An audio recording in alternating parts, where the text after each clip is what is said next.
This is the Paul McGuire Report. I'm Paul McGuire. On today's program, we're going to ask you the question, how do you know if you are under scientific mind control? Or how do you know if you have been programmed or not? Now, I realize those are extremely intense questions to ask up front in a program, but they need to be asked.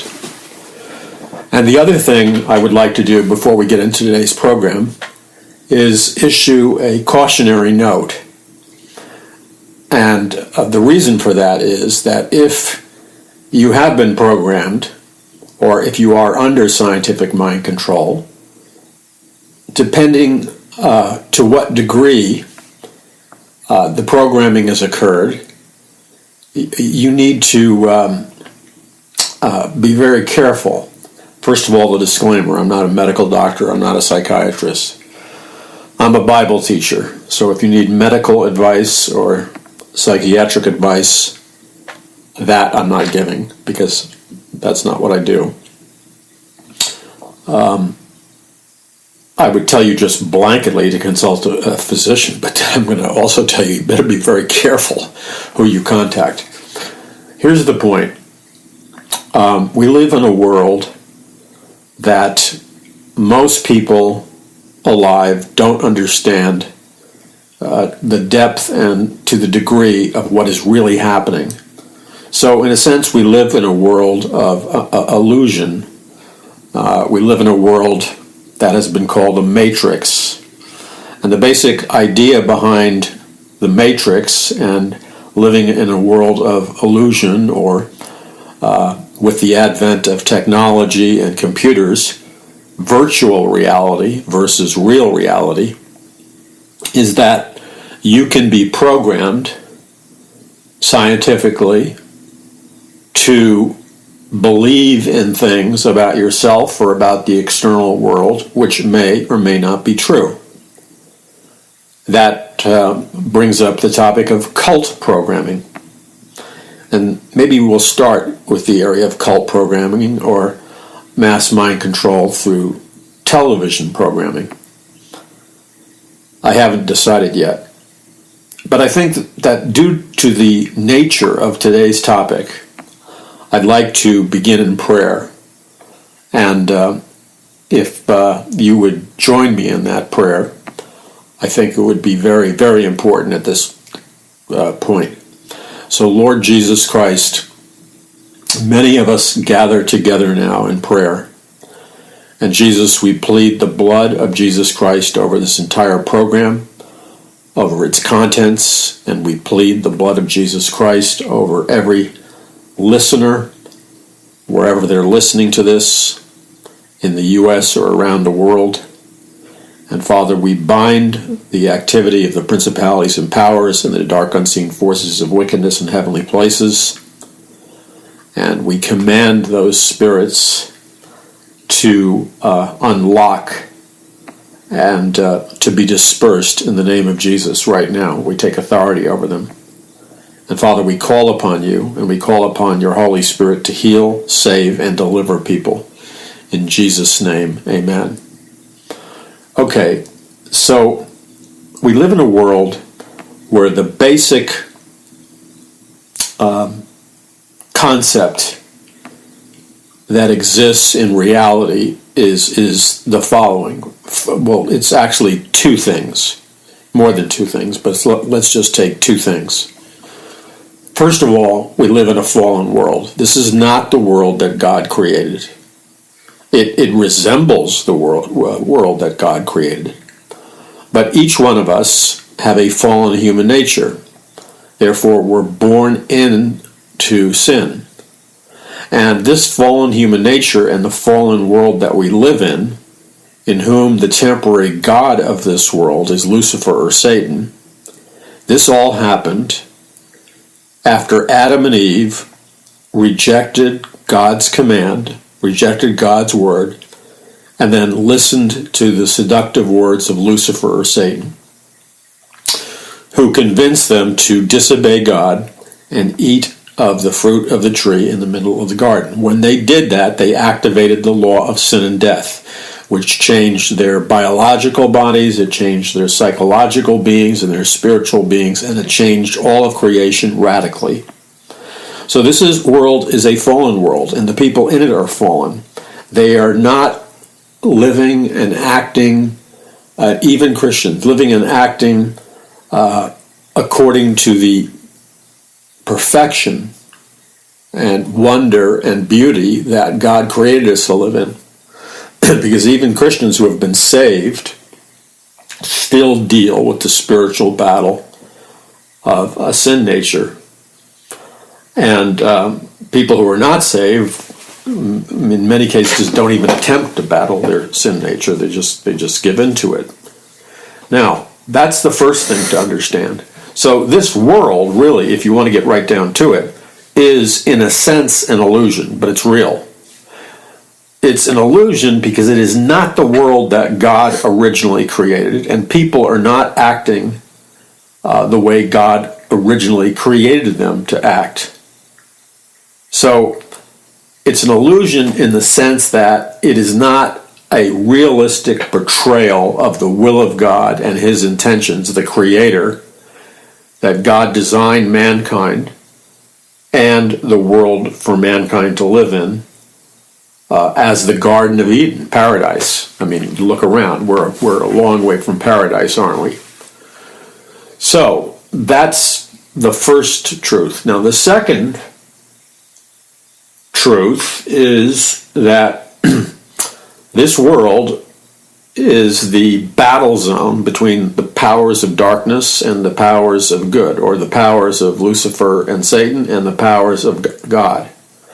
And there are angels involved in this battle. On God's side, there are 2/3 of the angels that are following God. They're God's angels. On Lucifer's side, there are 1/3 of the angels that have rebelled with Lucifer, who used to be the highest ranking angel. And they are waging war with God. They're the fallen angels, or the demons, or the principalities and powers, and they're attempting to empower Lucifer to overthrow the throne room of God and be worshipped as God. But God will destroy their efforts. That's what the book of Revelation is all about. When the Antichrist, who is the leader of this new world order, by the way, who is the leader of this one world government, one world religion, and one world economic system, when he comes upon the scene with the false prophet, who is called the second beast, and the false prophet is the head of the one world religious system and the one world economic system, which are interconnected. These two beasts are serving Lucifer. And when the Antichrist sets himself up to be worshipped as God in the rebuilt temple of God in Jerusalem, the Bible predicts this way back in the Old Testament in the book of Daniel as the abomination of desolation. The abomination is the fact that something that is completely unholy and completely defiled would dare to sit on the throne of God and declare that he's God and demand that people worship him, which is exactly what people are going to have to do if they want to receive the mark of the beast, which is a nanochip implant or a biochip implant. And you can't buy or sell in this new global order unless you receive the mark of the beast. And the price for receiving the mark of the beast is you must renounce that Jesus Christ is Lord publicly, and you must pledge to worship the Antichrist as God publicly. So there is definitely an interconnection between the economic system and the global spiritual system. Now, having said that, there has been a battle between the forces of good and evil since the Garden of Eden. When Lucifer became the temporary god of this world, he quickly consolidated and organized his power governmentally and through religious systems and economic systems, because Lucifer is brilliant and highly intelligent. And the basic game plan is these earthly governments, which are in no way resemble the government of the kingdom of God, these earthly governments are built on a Luciferian system in most cases. And the Luciferian system is basically a spiritual formula in which the elite of whatever system we're talking about, beginning in Mystery Babylon, at the Tower of Babel, in ancient Babylon, the elite use various mechanisms to control and to brainwash the ordinary man and woman, the masses, into believing that the elite are gods and that they should be served and worshipped as gods. And they do this through an occult brainwashing process that involves, in ancient times, sorcery and magic and the use of drugs and music and other things. And the secret of Mystery Babylon is the same occultic secret that is at work in the world today. But people, because they have not taken the time to read God's Word and study it seriously, are blind to the secret. So beginning in ancient Babylon, the methodology of enslaving the masses was to brainwash them into thinking that their rulers were gods. And then they would use debt slavery through an economic system to get the people to be in debt to the elite. And then the elite would have to, then they would serve the elite as slaves. But the people would not consider themselves slaves.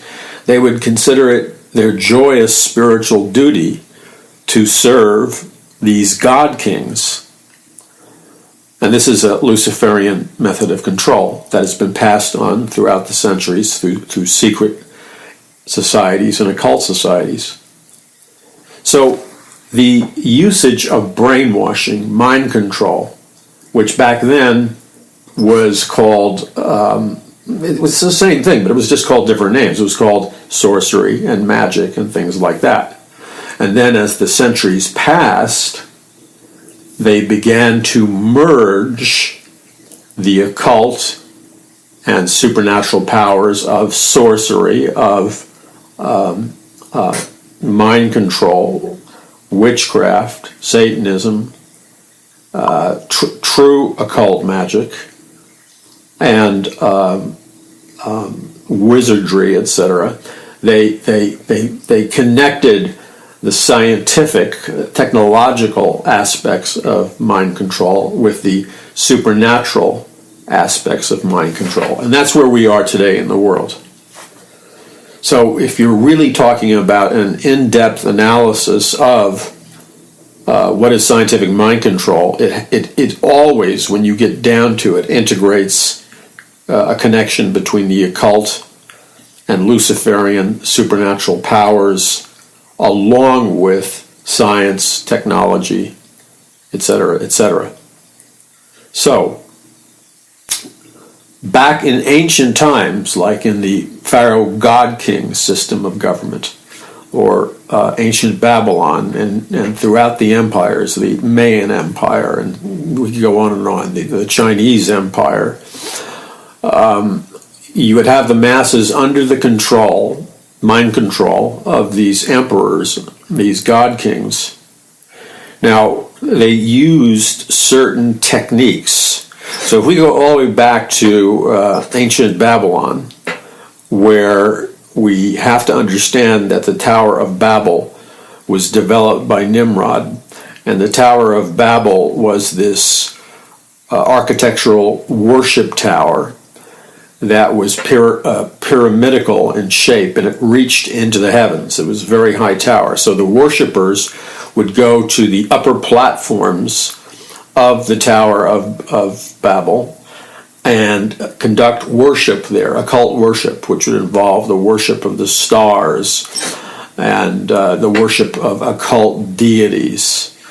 And the physical positioning of the people into the heavens was similar to the attempt by Lucifer to, as it says in Isaiah and Ezekiel, Lucifer's attempt to ascend into the heavens to be God. And so the people ascended into the heavens to conduct this Luciferian worship. And part and parcel of the Luciferian worship, there would be drug usage. There would be the beating of rhythmic drums. There would be the ingesting of powerful mind-altering drugs and psychedelic drugs. Okay? There would be chanting, occult prayers, certain kinds of music, rituals like blood sacrifice, human sacrifice, rituals involving sexual immorality, etc. And what these rituals did, because you see, when you translate the actual translation of Babylon, it means gate of the gods. Now, gate of the gods could also be translated as a gate for the demons, for the interdimensional entities. And so through the occult worship and the mind-altering drugs and the music, etc., the goal is always to alter the state of consciousness of the participant. And by altering the state of the consciousness of the participant, the goal is to put the participant into a trance state. And I want to emphasize that. The goals of the vast majority of these occult principles, these magical techniques, these activities of sorcerers, up until modern times, with the advent of scientific mind control and scientific brainwashing and MK Ultra, etc., the goal was to always change human consciousness. First, by creating a trance state. And a trance state is when your brain and your thinking moves from your logical, rational, analytical mind, and you go into that zoned out autopilot type mode. It can be very subtle, by the way.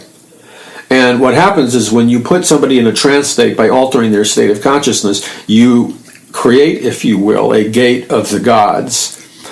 Because you then can bypass the conscious and rational mind, and you can program people with occult power, magical power, and then actual principles of mind control, which were developed by those in magic and sorcery and the occult, but in modern society, they're scientific principles. And so when you put somebody into a trance state, it's like with a stage hypnotist, or if you went to, and I do not advise you to go to a professional hypnotist, if you allow yourself to be hypnotized, what you're doing is you're giving your mind over to the hypnotist, who uses words, suggestions, and other means to put you into a subtle, slight trance state, where he programs you, most often with his words. He speaks directly into your subconscious mind, bypassing your conscious mind. And then, if it's like a humoristic, hypnotic stage show, after he gets you out of the trance state, he'll have you act like a chicken and run around the stage and start squawking or something. And this happens all the time. Many, many people are very susceptible to hypnotic suggestions. So the hypnotist is reprogramming or issuing commands or programming the subconscious mind that is below the surface of our rational minds in the human personality. So the goal is to create an altered state of consciousness. Now, you can alter the state of consciousness into these minimal, subtle trance states, like a stage hypnotist or watching television or whatever, or they can be radical, very powerful, altered states of consciousness where they completely split your mind, sometimes into multiple pieces, where they crack your mind, where they separate you and your personality from your memories and your brain. It can be very, very, very intense mind control that stems from very intense altered states of consciousness. Or, again, it can be subtle. So, Programming is a word that began with the advent of programming computers. And programming goes back to the time when neurological scientists and computer scientists began to program computers, and then they began to develop the theories that the human mind is just like a computer, and therefore it's possible to program the human mind just like it's possible to program a computer. And so these people developed techniques that involved mind control, where they would program people's minds just like they would program a computer. And these people would not act under their own will completely. They would act under the commands or the authority or the will of the person programming them. That's where we get the idea of, you've probably heard the term of the expression when people say we need a deprogrammer. Well, they may mean that in computers, but it also has to do with cults. People who are brainwashed into becoming part of these cults. What happens is the brainwashing process, when you become involved in a cult, uses scientific mind control, it uses sorcery, it uses a vast spectrum of mechanisms to put you into an altered state of consciousness so you can be programmed like a computer, and they control you. They dominate you because they have seized control of your subconscious mind. And when you call a deprogrammer, which people have done, the deprogrammer is usually hired by the parents of one of their sons or daughters who gets involved into a cult or whatever, and the deprogrammer gets alone with the person that's been programmed by the cult and begins to deprogram them. And it's a very sometimes psychologically aggressive process, and it is often psychologically a confrontational process, because the victim of cultic mind control has their minds have been taken over by the cult programmers, and it becomes deeply entrenched in the human personality, and the deprogrammer uses very authoritarian confrontational mechanisms to break or crack that programming so that individual can be set free. Now, when I opened the program with this question, how do you know if you're under scientific mind control, and how do you know if you have been programmed? Let's remember that there are varying degrees of mind control and programming. Some of them are extremely subtle, but subtle or not, they control your life to varying degrees. And then some of them are very radical and very powerful. So that's a basic outline of mind control programming, which originated with ancient sorcery and magic.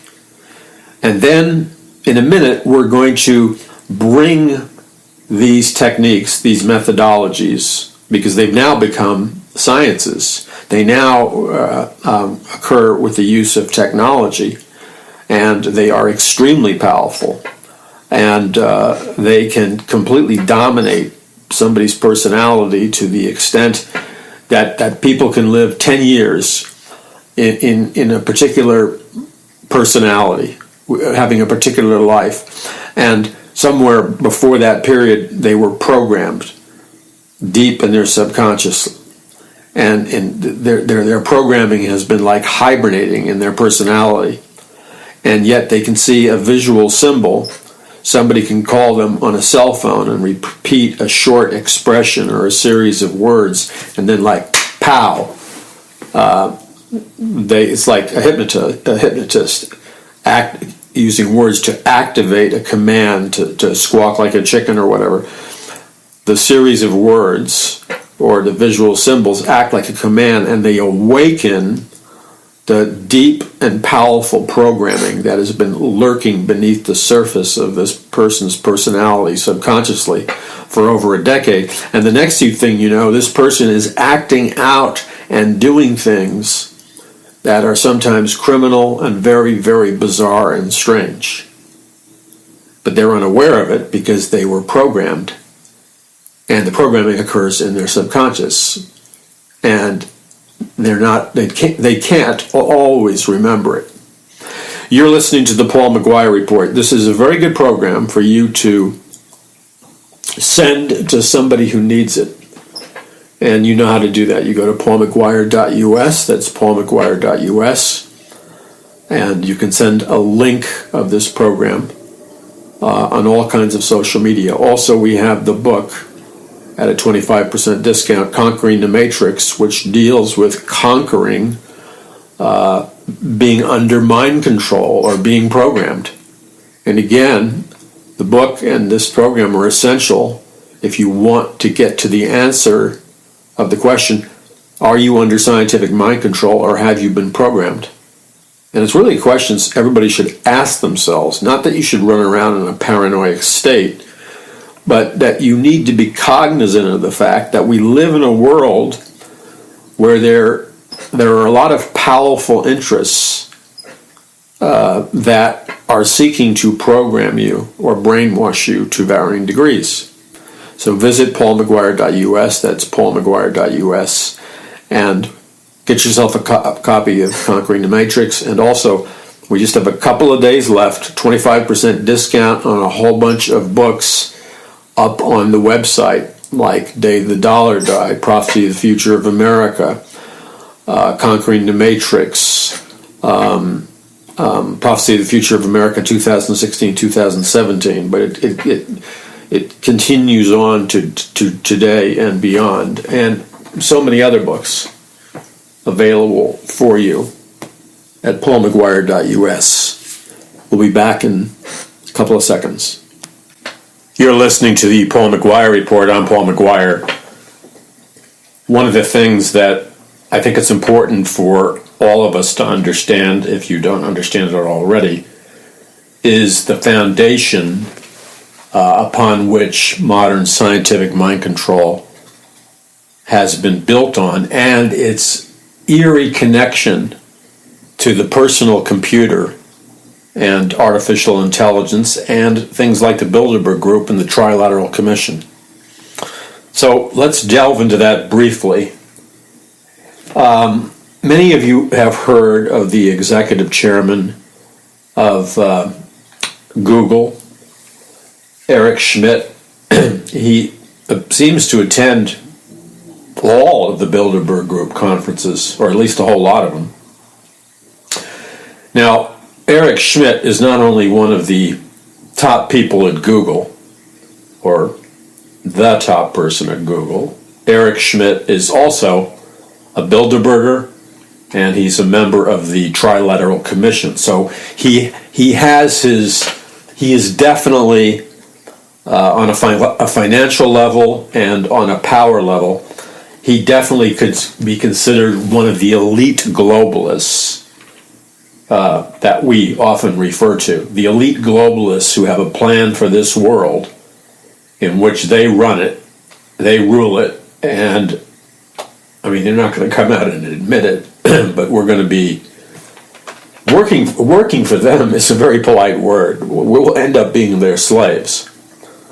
Okay, so it's important to understand how software technology, computer technology, personal computer, all of this stuff interfaces directly with scientific mind control, altered states of consciousness, etc. This is mind-blowing, by the way.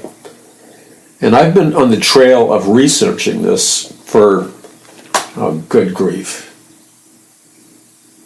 I'm going to say, I want to get this right.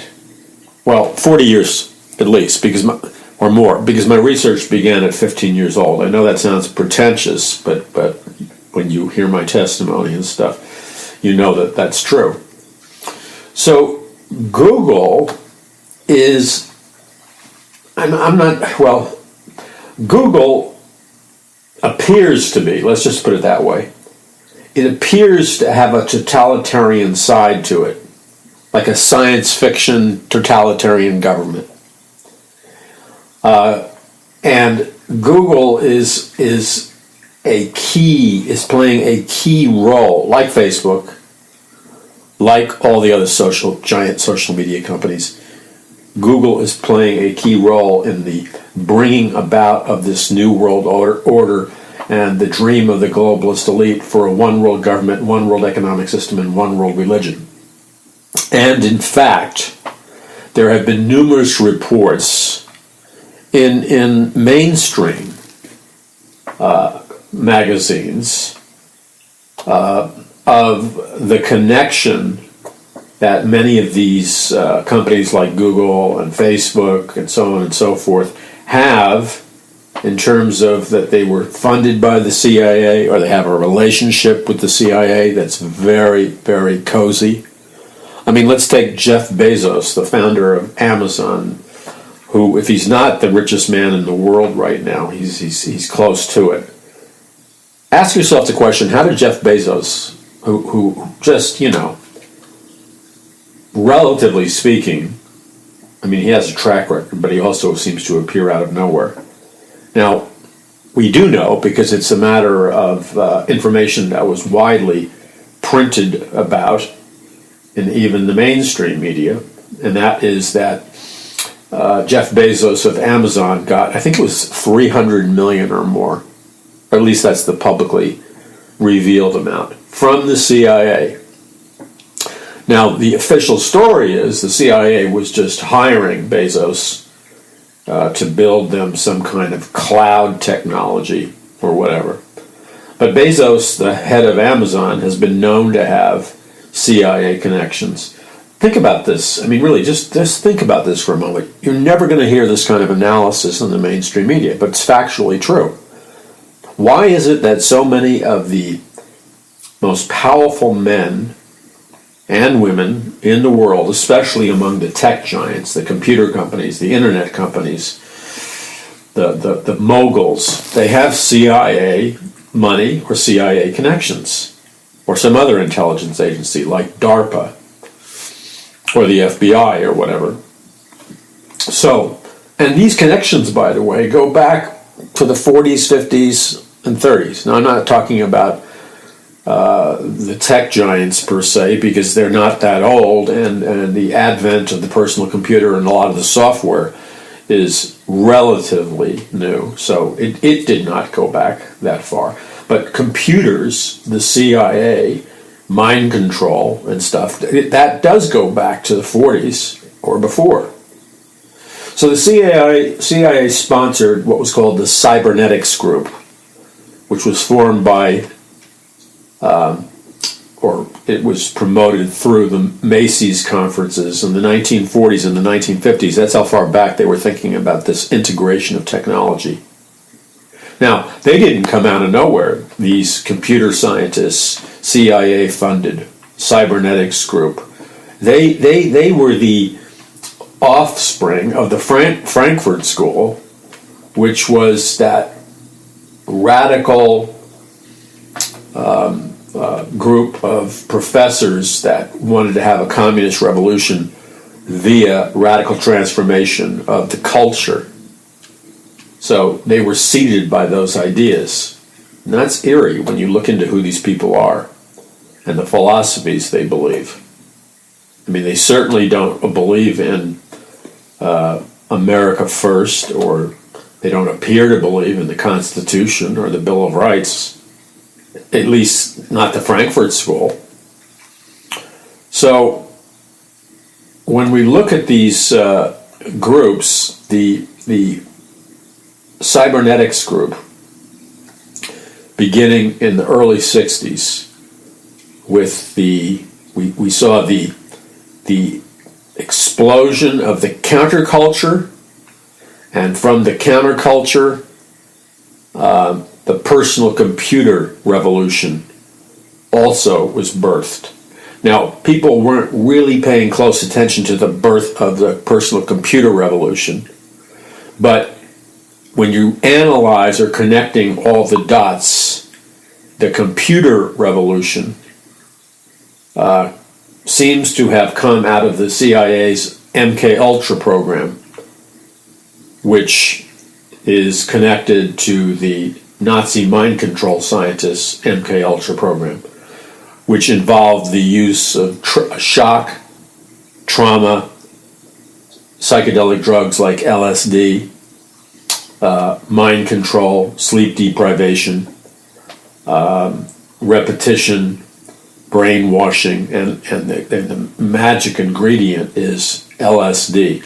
And let's not forget, despite the fact that Timothy Leary ran around promoting LSD, to, turn on, tune in, drop out, and LSD was supposed to expand your mind, let's never forget that the origins of LSD, when it first emerged on the global scene, was when the Nazi mind control scientists used LSD. That was the key component in creating MK Ultra personalities, like in the movie The Manchurian Candidate, where they program an assassin.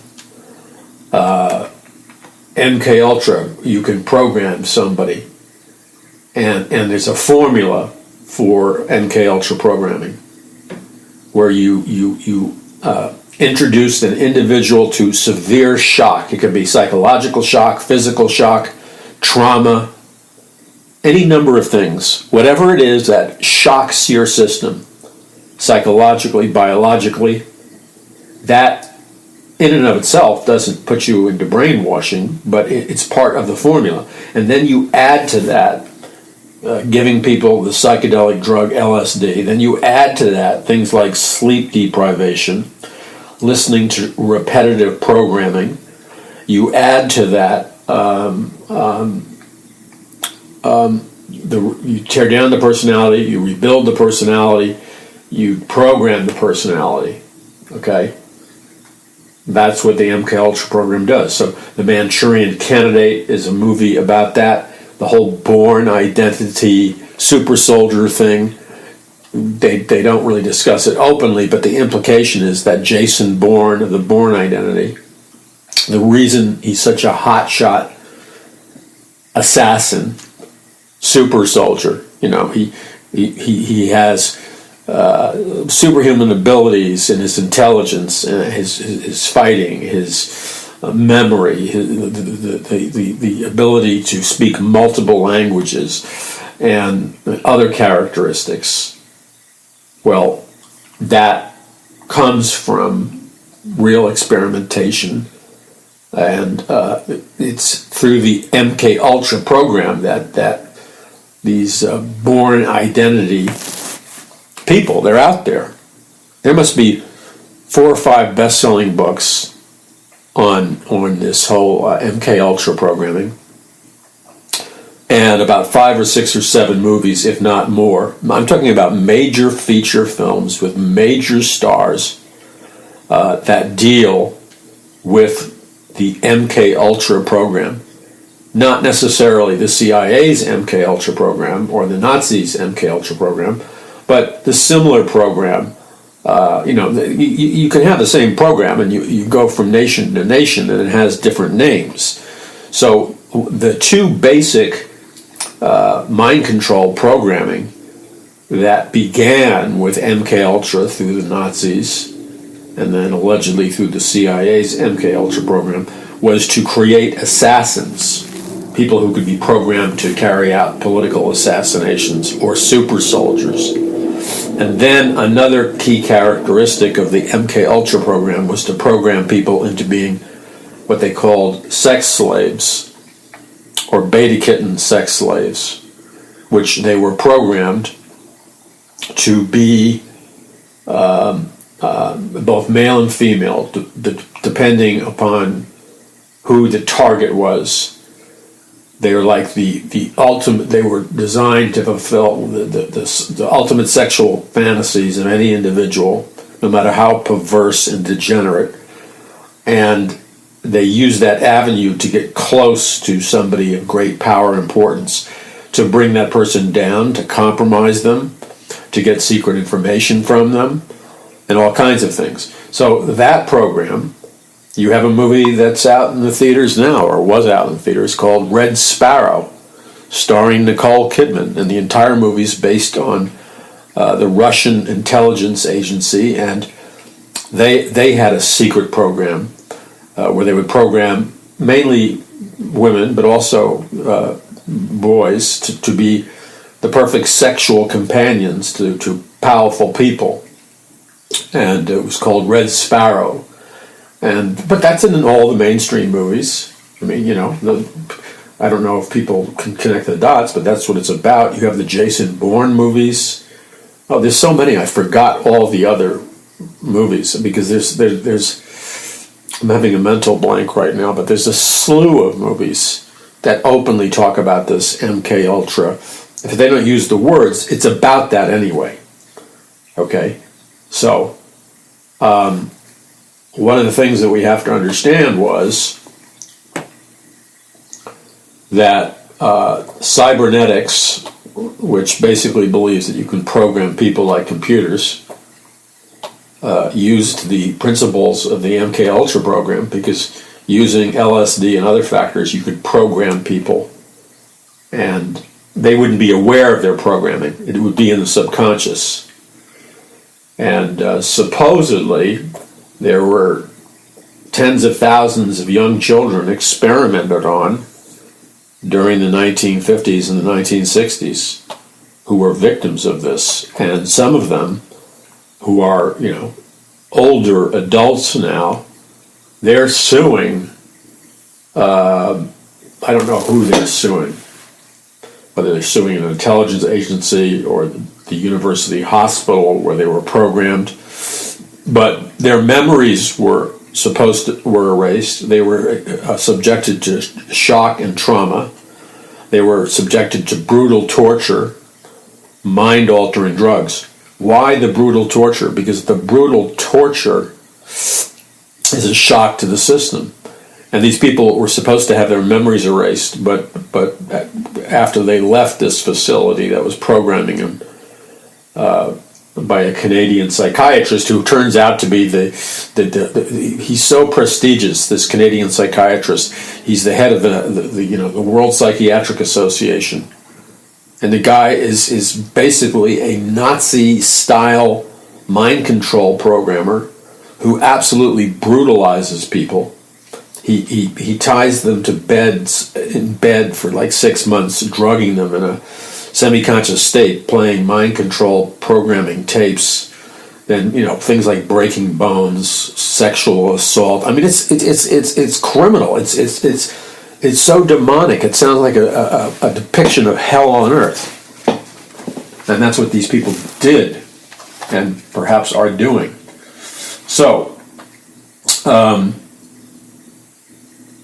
now we're backing off the MK Ultra thing for a moment. And we go to two computer scientists, John von Neumann and Norbert Wiener, who were the heads of the cybernetics group. And their whole theory was the development of computers, especially high-speed computers. Did you notice that one of the key areas of discussion in the last Bilderberg group meeting in 2018 was the topic quantum computers? Why is the Bilderberg group talking about quantum computers? Well, quantum computers is practically synonymous with high-speed computers, which back in the 50s were linked to artificial intelligence. And the goal was to literally program the human race. So did you catch that? These people were planning this in the 40s and the 50s. Because the cybernetics group, way back then, was talking about high-speed computers and artificial intelligence with the goal of programming the human race. The Bilderberg group in 2018 is talking about artificial intelligence and quantum computing, which is, for all practical purposes, it represents new technology, but for all practical purposes, it's a higher speed computing system. So they're on to the same game plan. Now, the secret parts of the game plan, they're not going to talk about publicly. But Newman came out and said blatantly, there's nothing sacred about the human mind. And Newman said the human brain is just a machine whose functioning could be replicated and surpassed by computers. That's why these people can be so cold-blooded. And that's what we're dealing with now. This is the foundation. Computer scientist Marvin Minsky, way back in the 1960s, talked about computers and artificial intelligence. And then you have Ray Kurzweil, a big shot at Google, one of the key leaders of the transhumanist movement. And then we go back to Adolf Hitler, where a lot of this stuff, this dark stuff, pre-computer began. So this is what we're dealing with. Now, let's talk about some basic principles of mind control and programming the human brain. Let's just start with television. Television, and let's say television and film. Okay, feature films. Now, if you examine the influence of television and feature films over the last 30 to 40 years, you will see, well, you'll see it, but the people around you won't see it. You will see just how powerful a transformational influence the watching of television and feature films has had on the American population. It has literally reprogrammed numerous generations of the American population and programmed with them with an entirely new belief system. It's a brain. Television, first and foremost, is not for your entertainment. I hope you get that. Television, the only purpose of television being entertaining is to entice you to watch it. So under the guise of laughing, under the guise of being entertained, television is a massive brainwashing machine. That's exactly what it is. Its primary purpose is it's a brainwashing mechanism. And the same with feature films. Now, let's give you a couple of examples, because there's variations to the mind control game being played by television and the brainwashing. There's variations to the game, but it's basically the same game. I don't know if many of you may be too young to remember a famous television series called All in the Family. But there have been many, many others in more recent years. And I'm not a big watcher of those kind of programs, so they're not immediately familiar to me. But you can Friends is another example, a more recent example. And so what these television programs did under the guise of laughter and humor is they took the audience, and the American audience had basically, there were variations in the American audience, but it basically had certain beliefs and programming regarding sexuality, marriage, family, patriotism, etc., etc. Okay? Especially in All in the Family. So All in the Family is written and developed by Norman Lear, who becomes a very successful television producer. But Norman Lear has an agenda with All in the Family. Archie Bunker is the person that they use as part of a mind control formula within the format of the scripts written for All in the Family. Archie Bunker, for back then, this was like during the Vietnam War, this is how old these programs were, but they went on forever. Archie Bunker was the stereotypical, at that time, blue-collar worker, not college educated, but he was patriotic, he was a Christian, he believed in traditional family values, etc. And he spoke them. but he was always being ridiculed and made fun of because his kids were like hippies, and they had the new kind of thinking. You know, the hippie generation was programmed to think differently than the Archie Bunker generation. They were liberals, they were leftists, etc. And so there were other characters that would come in and out, but what occurred within the writing of the screenplay is that the audience was being exposed to Archie in a humorous environment, and it's very important in many cases to have a humorous environment because it lets everybody's defenses down. Everybody is laughing, and because they're laughing, they're relaxed, and they're unaware of how the words and what the shows are presenting before you are programming you.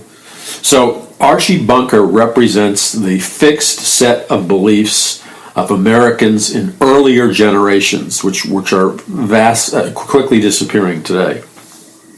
They're patriotic, they're God-fearing, they're believe in American values, Christian values, that kind of thing. His kids represent hippie values, okay?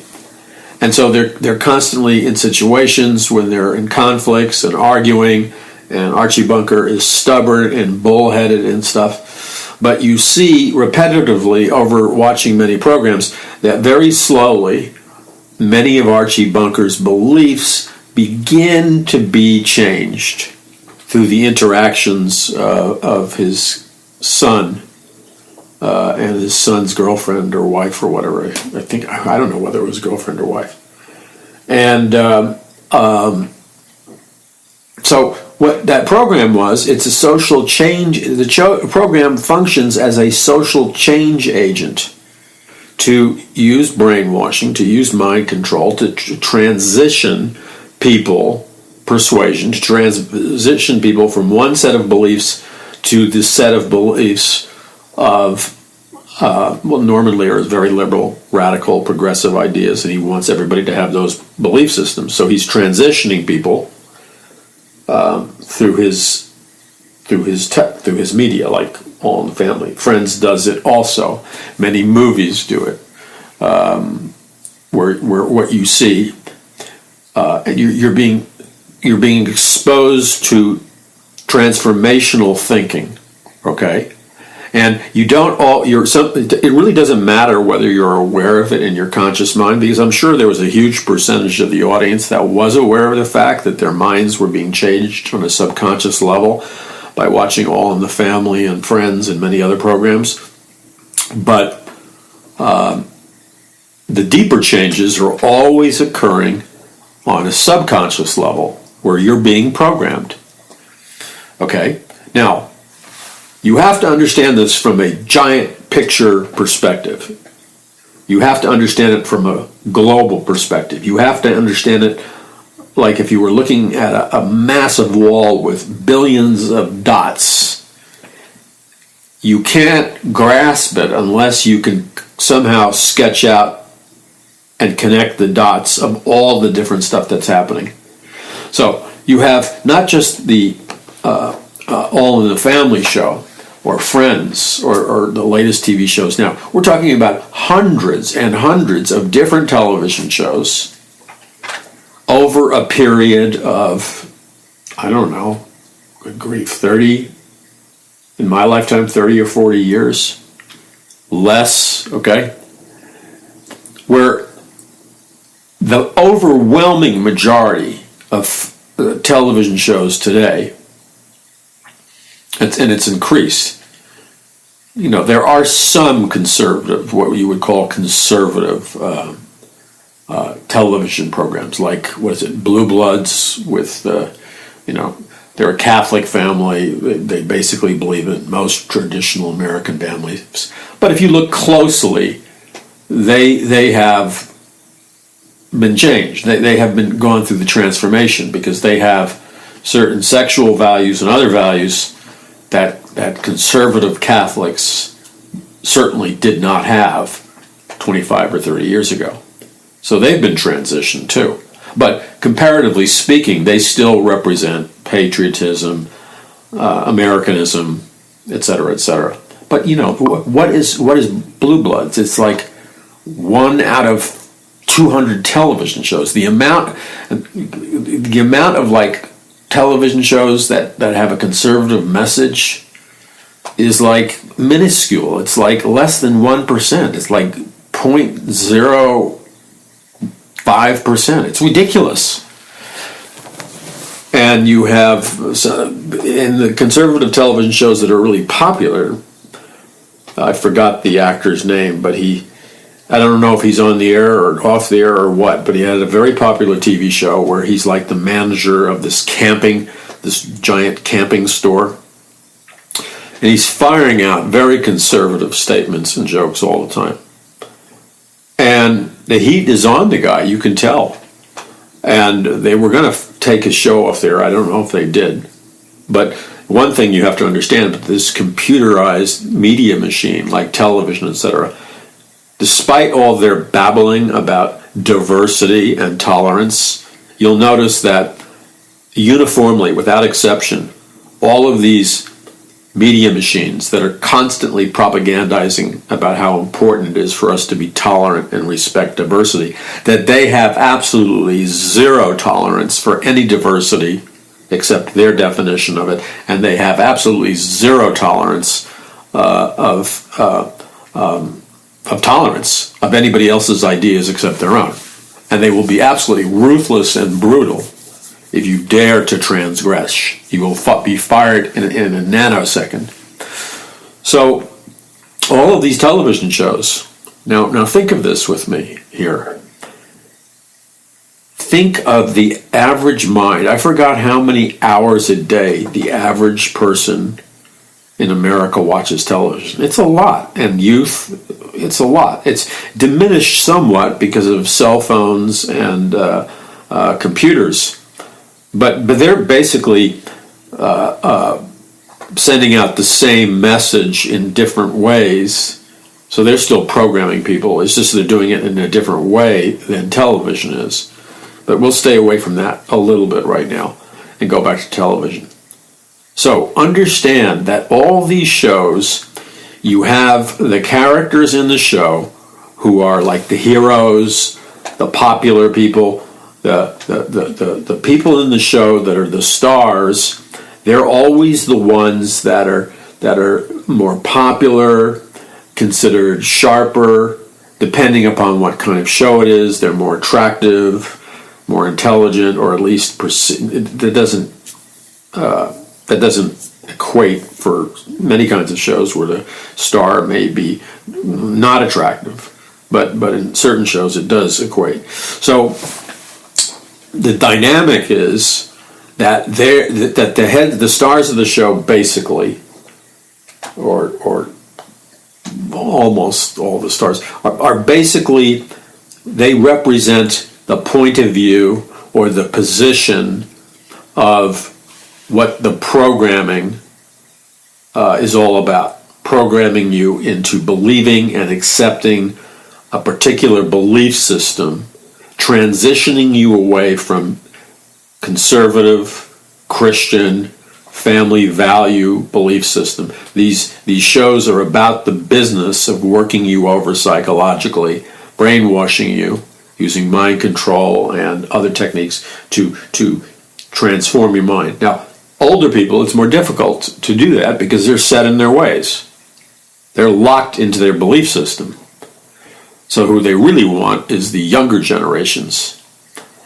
So you'll notice that when you add up the list of the most common methods, procedures, and techniques of mind control, brainwashing, persuasion, when you add up the techniques, and one of the primary techniques of modern mind control is repetition. It's a primary technique in brainwashing, propaganda, and persuasion also. Repetition. So you repeat a message. You can repeat it using different words. It doesn't have to be word for word the same message, okay? But you repeat the same message, or you repeat, there could be 50 to 100 messages embedded in a television series. Some have high priority, some have low priority. And what you do is you're constantly repeating that message in different language, using symbols, using scenes, using skits, using dialogue from the actors, and you're being exposed to it in a way that the point of view and the message and the belief system that they want you to have, the people programming you, is going to be said by the actors or actresses who play the role in which they're the ideal, most acceptable, with it, hip, respected people.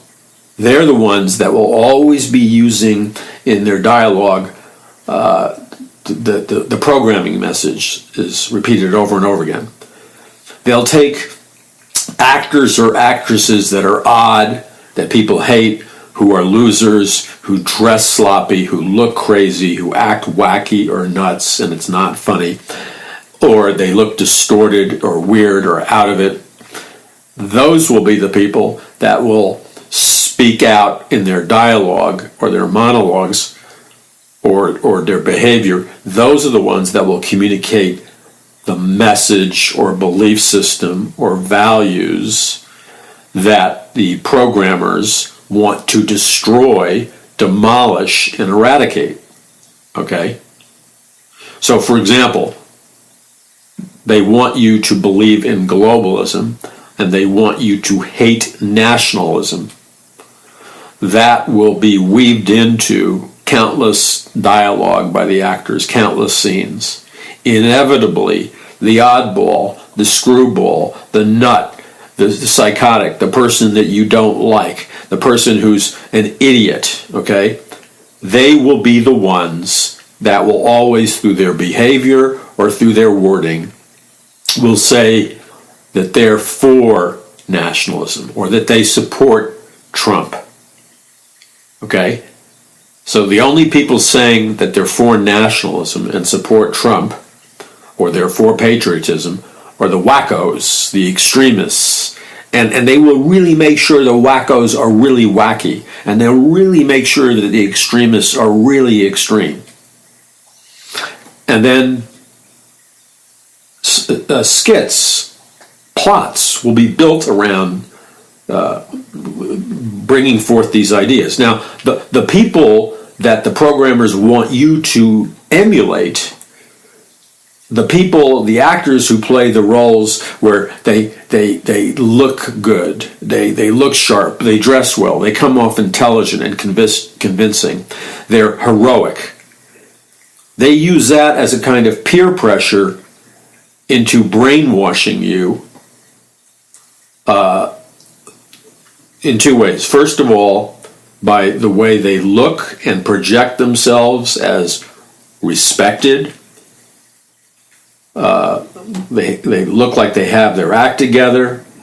They look like somebody you would want to emulate your lifestyle after. They look like people that you wouldn't be ashamed to be seen anywhere with, okay? It's deliberate. And then the words that they speak will be attacks on globalism or attacks on patriotism or attacks on Trump.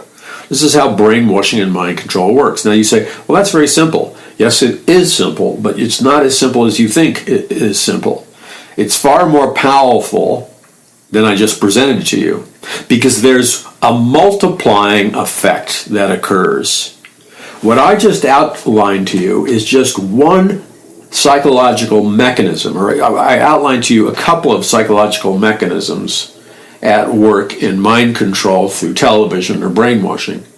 But you've got to add in the additional psychological mechanisms and principles of mind control and brainwashing. And when you mix all of them together, it becomes a very, very, very powerful force that overwhelms most people and changes them in the end. no matter how immune they think they are from it. So this is how it works out. You add to that, first of all, let's talk about the physical appearance and look of the people who are the stars, the heroes, the people who are the people that you want to be like, you want to emulate, the people that you would be proud to be seen with in public. Those are the people whose images, just their images, the way they have their haircut, the way they dress, the way they carry themselves, they are the people to be looked up to, okay? And they're all using verbally language which is against globalism, is against patriotism, okay?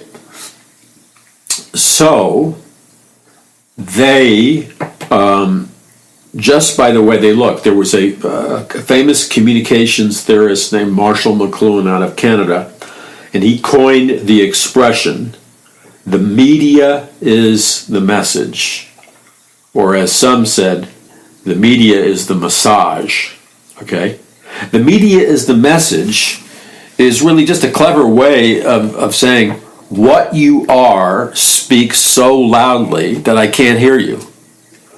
And that in communication, and most of you understand this, in communication, the appearance of a person, what a person projects with their hair, their facial expression, their what they look like, their physical appearance.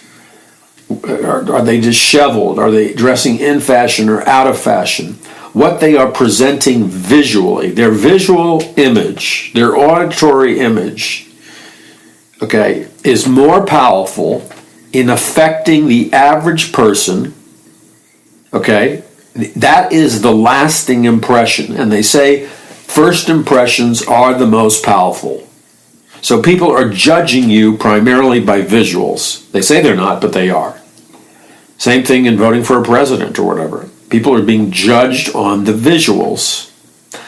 So, the people that are presenting the most powerful positive image are the people that are selling the point of view that they want to program you with, that you want, okay? Very simple. So they're brainwashing you by the power of positive visual impressions that the actors and actresses who represent the point of view that they're trying to program into your mind are all like with it people you would admire, okay, especially visually. So, and then, of course, the people who on first impression look like nuts, out of fashion clothing, weird fitting clothing, terrible taste in clothing, awful haircuts or no haircuts, looking weird and crazy, bizarre facial expressions, really weird glasses. They look like nuts, they look like oddballs, they look out of it, they look old-fashioned, they look neurotic, okay, in first impressions and visuals. And they are the ones that are always promoting the ideas that you and I may believe in, like patriotism, like we believe in nationalism, our country, or being Christian, having Christian values. It's the nuts, the oddballs, the wackos, the extremists that look that way visually, that brainwash people just on their visual appearance, that if you're a conservative, if you're a Christian, then you're a nut and a whack job, okay?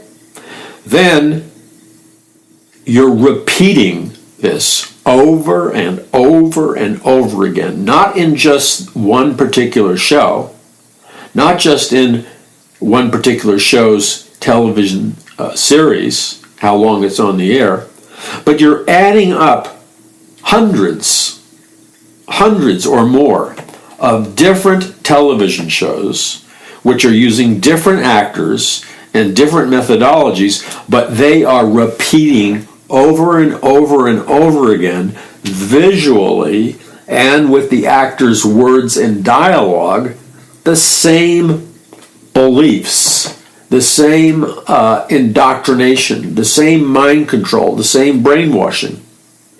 And now, the average person, I don't know, we're watching like 6 hours. It was for a while, like 8 hours a day watching television. Maybe it's 6 hours now. It's a lot. Okay, 6 hours a day, if that's an accurate figure. It keeps changing because of social media. So let's say it's 6 hours a day. That is a lot of time in one evening. Think how many messages you have, subconscious messages, and all these different shows. And then it's reinforced. These same messages are reinforced on the television talk shows. They're reinforced on, the superstars like Ellen and Oprah and stuff. Same viewpoint is being held up as, you're with it if you go this way with your beliefs. And then the same thing is being repeated in the news, and all of a sudden, you and I live in a media environment where we're being bombarded, saturated constantly with repetitive messages, visual, audio, over and over and over and over and over and over again. Now watch what happens. You're watching all this media, receiving all this input, reinforced by everything else, and then you take a period of years. You have watched so many hours, you have no idea. And then many of the hours you watch television, you're entering a semi-conscious hypnotic state or trance state because you're watching television late in the evening to relax, and it's helping you fall asleep. And that is where the gateway to programming your subconscious is wide open. You are most susceptible to subconscious programming during that period, the sleepy period of the day. And if you take a sleeping pill or have a couple of drinks or whatever to go to sleep, you are just wide open to program subconsciously. And they know that. That's why they have so many anti-Trump jokes. It's mandatory for all these unfunny comedians every night, to the point that you would want to barf. They're repeating the same anti-Trump jokes, interviewing anti-Trump superstar actors and actresses, and their shows come on when people are starting to drift off to sleep. They're the late night comedians. So they're pumping propaganda in you. So you add up, and what you have is hundreds of thousands of bombardments of mind control, of propaganda, of images over and over again. What you have done, and it's the combined effect that we want to get a hold of here. It's the combined effect. None of these little things all by themselves appear to be all that important. But you combine all this stuff over a period of years, you are dealing with a massive, monstrous force pounding into the center of your soul. And even people who know what they're trying to do to them are affected and impacted. Okay? You're being brainwashed.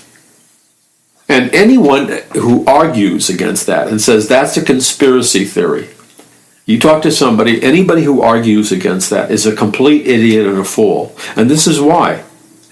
If television doesn't persuade you, if television doesn't use mind control or brainwashing to persuade you, then why do so many big companies with their products and services spend billions of dollars every year advertising on television in order to get people motivated to buy their products and services, to buy their cars, to buy their clothes, to buy their laundry detergent, to buy their mattresses or whatever, insurance? Why do the big companies spend billions on television to influence you to buy and program you to buy their products and services? Because you need to stand up on the mountain and scream it in their ear at deafening, ear-splitting roar. I'm half serious. I'm tempted to do it, but I would never do it, but I'm half serious about it. Just shout in their ear. Look, dummy. if television doesn't motivate people to buy, if it doesn't persuade people to buy, if it's not influential, if it doesn't change people's minds, and that's what mind control is all about, then why, dummy? And you cuff your hands around your mouth and you shout in their ear, why, dummy, do the corporations spend billions of dollars each year? And then you get closer. I'm getting a little out of control here. Cup your hands and shout into the air, dummy, why do major corporations spend billions of dollars a year on television advertising, on commercials, to persuade you, convince you, change your mind? Why do politicians spend hundreds of millions of dollars on the presidential elections to change your mind about the image of their candidate? Why, dummy? Because it works, dummy. Otherwise, they wouldn't spend hundreds of millions or billions of dollars a year. Television programs people's minds, dummy. I know I'm getting carried away, but I had to get it out of my system because the stupidity in saying I don't believe that is just so so outrageous that I just lost it temporarily. So I cuffed my hands and started shouting into the microphone. Forgive me. I really don't care. I don't care. You have to be a certifiable drone head. Drone head, because, see, drones don't have a human occupant driving, flying, drone helicopters or whatever. There's no human being in the cockpit. They're controlled by computer. Well, people can be like drones too. So you see, it's a very effective brainwashing. That's why people spend. So anybody who tells you it's not brainwashing or changing people's minds is a certifiable idiot. You might as well give them a degree in which they can get college credit for being an idiot. Because you really have to work at it. You really have to study hard to be that stupid. I mean, really, I don't know what else to say. I mean, you really have to go out of your way. You have to pull all-nighters watching late-night comedians to be that stupid to say television doesn't brainwash people or influence their minds. Okay, so back to modern mind control. Your subconscious mind is like a massive warehouse storing endless files of everything you've seen, watched, heard. It's locked into your subconscious. And it's like a computer, so you're not driving in a warehouse with giant, shelves and stuff. It's computerized, it's miniaturized, but it's there. There's like a computer warehouse in your brain, and when your brain has been overwhelmed, which is another principle of mind control, to overwhelm somebody's brain, your belief system changes. Now, let me give you a very simple example, which I would suggest to you is an irrefutable argument. It may be offensive because I'm going to talk about sex as delicately as I can and as PG as I can, but I'm talking about it in reference to society's attitude regarding something of that nature. So if you're a parent, you're going to have to turn your the sound off or whatever. And I'll try to make it like 3 or 4 minutes where I use... I'm really going to make it very sanitized, but I just want to give people an alert. Because it has to be discussed, okay? And in terms of discussion, it's moderate, but it's still, PG. So you may have your child go in the other room if possible or whatever. Okay, so now let's begin this. Society's attitude towards premarital sex, okay? We all know how it started out.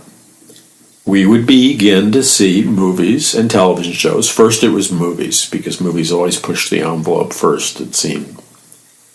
Today it's different because they have episodic television, which pushes the envelopes. And it was considered very radical, very immoral, and very noticeable whenever you would have two characters in a film or television show engage in a sexual relationship outside of marriage. And what they presented visually, by today's standards, was extremely modest. And I remember as a young man and a young boy being profoundly affected by the following, and many of you guys or gentlemen out there might know what I'm talking about. If you're of a younger generation, you won't be able to relate to it. But in its time, you see, it was breakthrough promoting of certain ideas. So, I remember as a young boy, my parents were atheists and stuff, but they still would not let me see certain films or TV shows, and that was a long time ago. Okay, so I remember seeing the James Bond movies. Now, James Bond movies were marketed as, all-American fun. So, I think most Christian parents, I don't know, I wasn't a Christian back then. I would think a lot of Christian parents were taking their kids to the movies to see James Bond movies. I don't know, maybe that's not true. But there was something in the formula of the James Bond movies which went as the following. There would always be an attractive female in the movie. Okay? And so there was James Bond, there's an attractive female, and then there would be the obligatory sex scene, which would usually not involve anything of a physical nature. It would be it would be a brief thing, something to the effect that you saw a bed and the two of them were in it, they weren't doing anything, or they would walk together into the bedroom, and so, the female actress would drop her bathrobe. You wouldn't see anything except, the bathrobe dropping to the floor, starting at the level of her ankles. Not so you're only seeing a bathrobe fall from her ankles down to the floor. It was all suggestive, but the message was loud and clear that James Bond, this hyper-masculine male, that young teenage boys and pre-teenage boys identify with subconsciously. It's a role model. You may think, well, do you not know? I mean, it's a role model because it's a heroic male, okay, at least in that generation. So it goes into your head that part of being a male is to be sexually promiscuous, like James Bond, and to think nothing of it, because that message is very powerful. And even though they didn't show anything back then, the message itself was powerful and helped to change society. And that's just one example. There are countless others with different films and everything else. Okay, so then incrementally you begin to see more of this on television and films, and it has steadily increased. They used to call the films, they still do, I guess, date movies or whatever. But I will tell you, ladies, that some of the most offensive and sexually oriented content and vulgarity is in these chick flicks, okay, with the female comedians. I mean, it's some raunchy stuff. And so that's another example of people being disarmed because they're laughing, but it's interspersed with messages that are contradictory to our belief systems. All right, now we can. That's the end of the material that would be objectionable to young children. Okay, that part is ended. We'll discuss the theme, but without being specific. So, wait. Let me put a comma on that. We need to end this theme and message, so it's still not ready for children to listen. Okay? So what this did is it, over the decades, and they keep it up today, over the decades, the average person, whether they realize it or not, depending upon what age group they're in, is bombarded. Their minds are saturated with messages which, first, they desensitize the viewer of TV and film into thinking, oh, it's no big deal for a man and woman to be in bed together outside of marriage, because you're seeing it thousands and thousands of times. Repetition is key in brainwashing. And then finally you're desensitized, and then your subconscious mind moves into the area that you accept it. So you're no longer fighting it. You may say, even Christians today will say, well, I don't believe in that and I don't believe in this.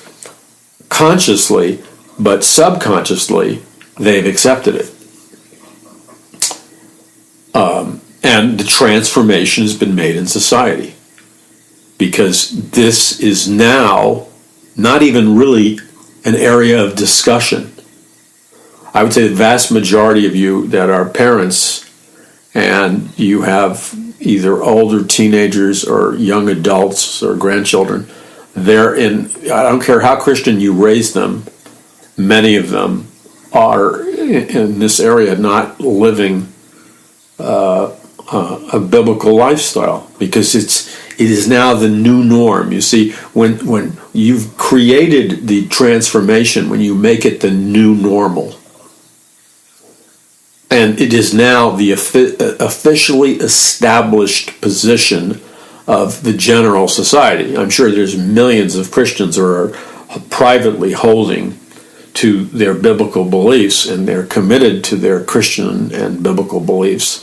The media is not recognizing their lives, their lifestyles, or their values or views. And there's probably countless millions that are living that way. But they have controlled society, so it appears, at least face value. They've gone so far now that if you are a virgin, you're looked at as being a freak or odd. So the pressure is like through the roof on young people to be sexually active before marriage, because it's not just a matter of, well, people will leave you alone in respect to your religious values. No, now they'll perceive you as a freak or call you names, or at least some will. And it becomes a very difficult situation. Okay, so the process of brainwashing and indoctrination has been so intense, and mind control has been so intense, that they have totally wiped out and erased, for the most part, the whole concept of virginity and waiting until marriage before having physical intimacy. And they have now branded anybody who chooses to be a virgin before marriage as some kind of weirdo, nut, or whatever. I'll give you one example. I was watching, I don't normally watch this, but I was watching, what is it called? It's the show, is it The Bachelor or The Bachelorette? It's one of these shows. Anyway, in this show, the girl is, they alternate. They have a guy that they're, there's like, 15 girls trying to win his heart through a whole series of television programs, and then he chooses which one he wants to marry at the end. Okay, and then on the other shows of the same series, it's about a girl who's being courted, let's say, by 15 guys or whatever, and she finally chooses the one she wants to marry.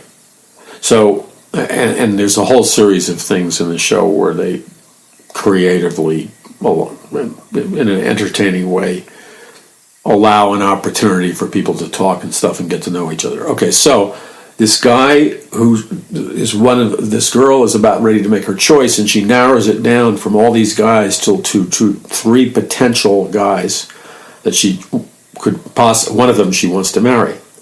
But the guy confides into her because he feels he needs to. And it appears this guy is her number one choice, and he confesses to her that he's a virgin. And she gets up and walks out of the room, and what that did, because she was disturbed by that. So what that did was communicate a message to America loud and clear, which I think was already there, by the way, that if you're going to choose to be a virgin, you're going to be odd. And I'm sure the producers didn't realize in this case what they were doing, but to promote her reaction, in effect promoted the belief system that you'll be perceived as odd, because this guy is now rejected. For what? Why does she reject him? Because he's a virgin. He's also was a professional football player with a major team, okay, a huge team. So he's no oddball. He's one of the handsomest of the whole group. He's physically in incredible shape, and he was a professional football player. So I mean, he's got his act together in every way. You see, but because he confesses he's a virgin out of his own choice, obviously, he's rejected by her, and that communicates a powerful message. All right, so that's the PG version of the program, and now, if you're a mother or whatever, have children in the room, we'll go back to the conversation. So that is the result, and I guess depending upon your discretion, anybody can listen, but we won't talk about that area. So anyway, that changes behavior. So now that is the new normal in society, even in Christian households. And I'm not here pointing the finger, blaming people, okay? I'm not, giving a moralistic lecture to people. I'm simply saying that the culture has been transformed through mind control, and it hasn't been transformed accidentally. It's been transformed deliberately.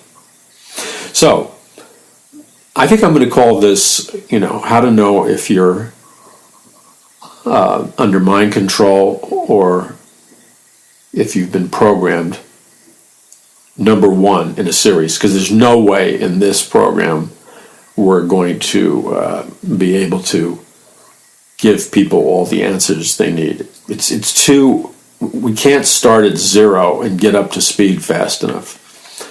So we'll call this number one in a series on how to know if you are under scientific mind control or if you've been brainwashed or programmed. Now, in a general sense, we all have, as we just heard, we all have.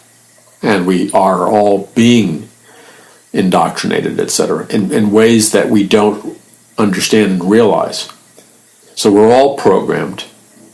If we were to examine our beliefs, our behavior, our lifestyles with what the Word of God says, there would be some serious conflicts, because the Christian community as a whole is, because they don't spend enough time in the Word of God, are just absorbing the values and the beliefs of the culture. Then the other thing is, you have to understand that in terms of breaking down the traditional family unit, eradicating Christianity, destroying nationalism, destroying patriotism, again, destroying Christianity and traditional values and traditional Christian moral values. This is not accidental, and this is a point where you have to have wisdom, you have to have knowledge to take the next step in understanding what's going on.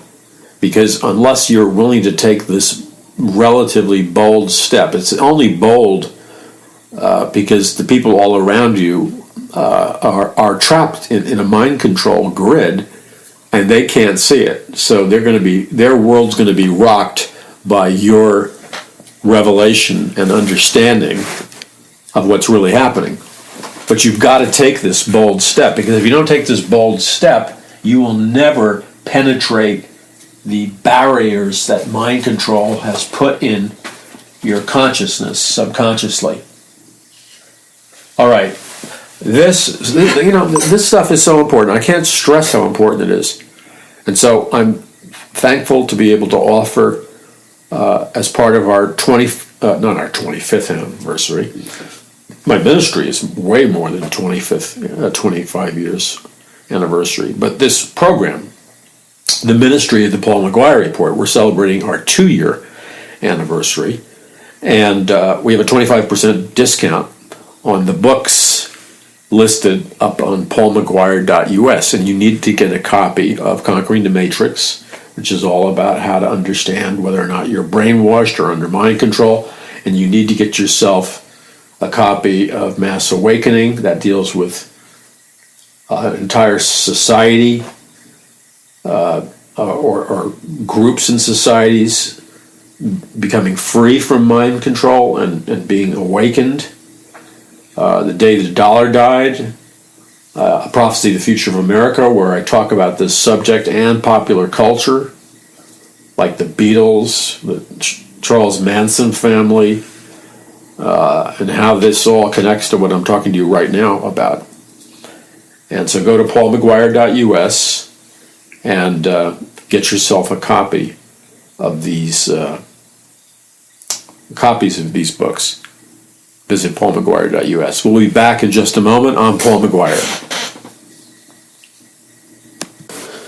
This is the Paul McGuire Report. I'm Paul McGuire. Okay, so we just talked about the fact that these belief systems in America exist in the minds of the masses deliberately through strategic, targeted, well planned out scientific mind control, propaganda, and persuasion. That is a fact.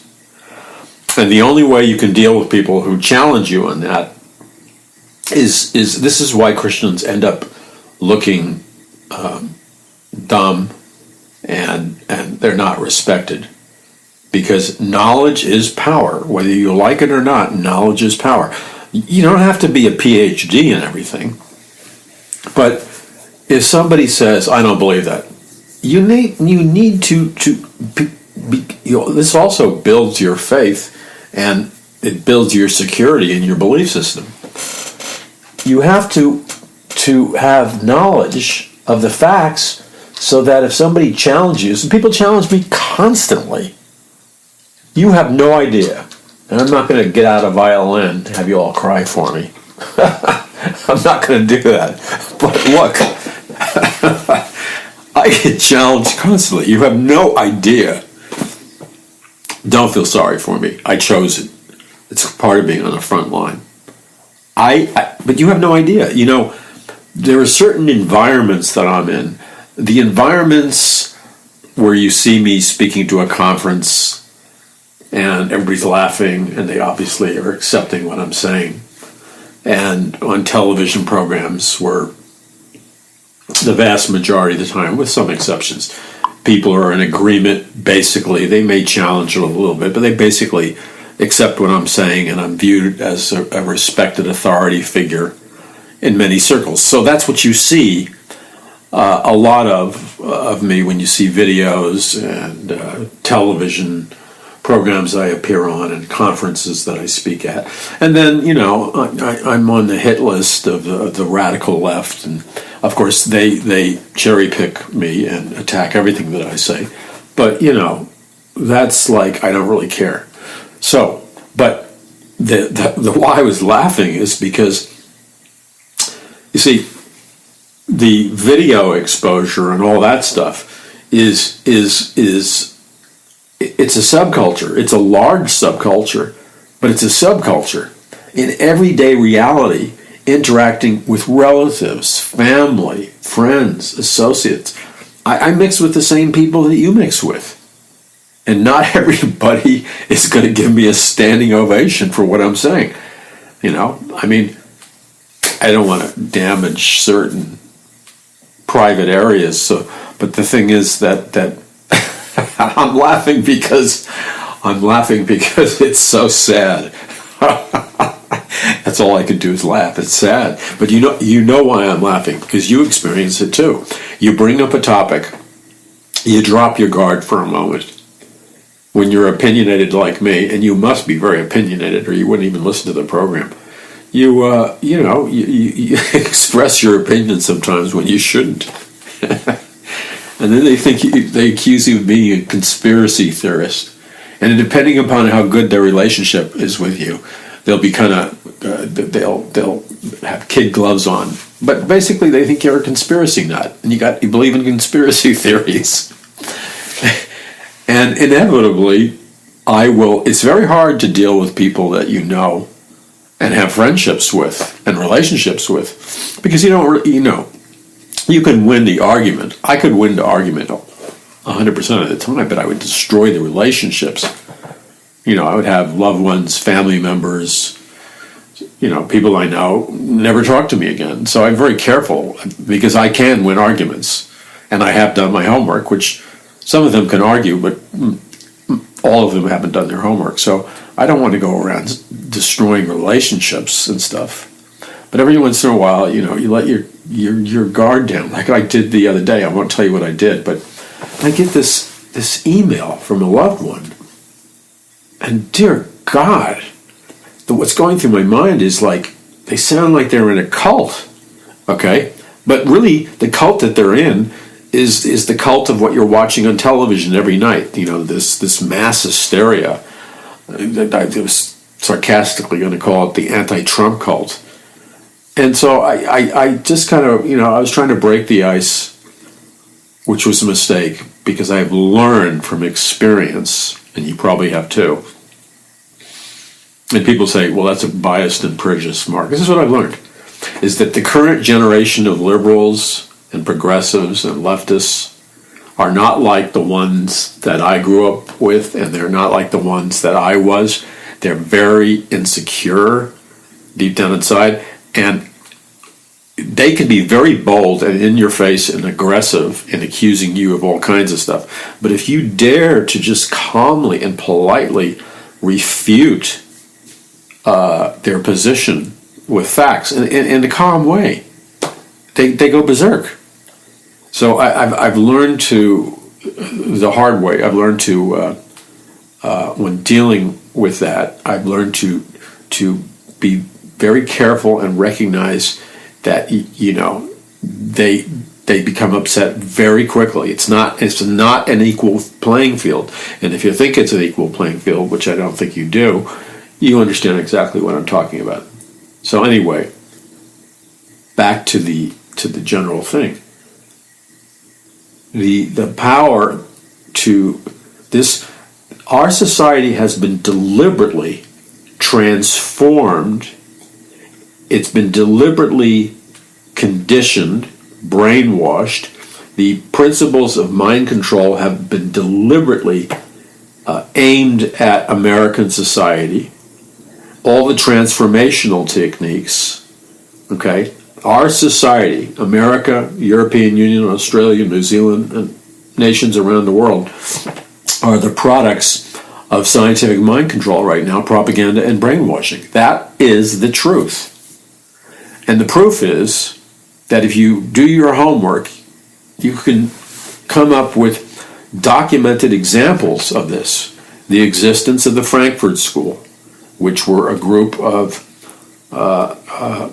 Marxist professors originally trained by the KGB in Moscow, who moved into Germany in the 1920s, and their goal was to instigate communist revolutions in the European nations and in America, but they weren't going to do it like the Bolshevik Revolution way with guns and bombs.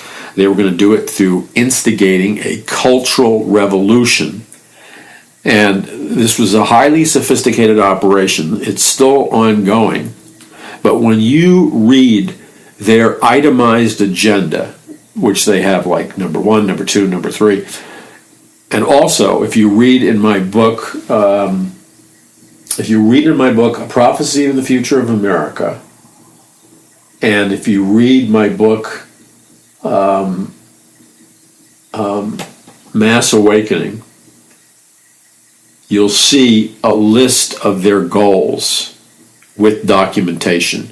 And it's very interesting that the goals of the communist movement in America that were revealed during a congressional investigation in the 1960s, which I printed out in my book, A Prophecy of the Future of America, are almost exactly identical to the published goals of the Frankfurt School in the 1920s. And what they did is they specifically targeted, number one, destroy Christianity. Number two, destroy traditional or Christian moral values. Number three, destroy nationalism or patriotism. And you go down the list and you look at our society, and they have largely accomplished all of those objectives through mind control and brainwashing. Okay? They wanted to destroy a Judeo-Christian, Bible-based society, which is what America was, and turn it into a pagan, sexually immoral, communistic, Marxist, globalist state, which is what they're well on the way to achieving. And they've done that through mind control, brainwashing, propaganda, and persuasion. That's how they've done it. And it's been deliberate. And anybody says to you, well, that's a conspiracy theory, needs to take their head out of the icebox, because, no, it's not a theory, it's a fact. And I'll give you an example. In a congressional record dated 1963, which I have this all printed out in my book, the 45 Communist Goals as read into the congressional record, 1963. And basically, they were a list of the current communist goals in 1963, given by one of the remarks of Honorable A.S. Herlong Jr. of Florida in the House of Representatives. And some of the goals were things like, it's interesting, they dealt with trade treaties, but let's get to personal ones.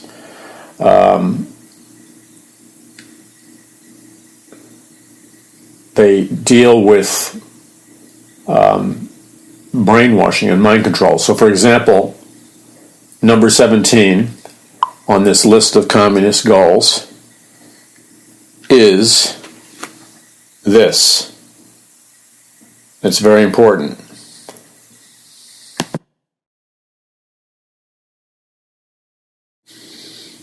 It says, get control of the schools, use them as transmission belts for socialism and current communist propaganda. Soften the curriculum. And then it talks about the use of student riots. It says, gain control of key positions in radio, TV, and motion pictures. Why? For the purpose of mind control and brainwashing. Then it says, continue discrediting American culture by degrading all forms of artistic expression.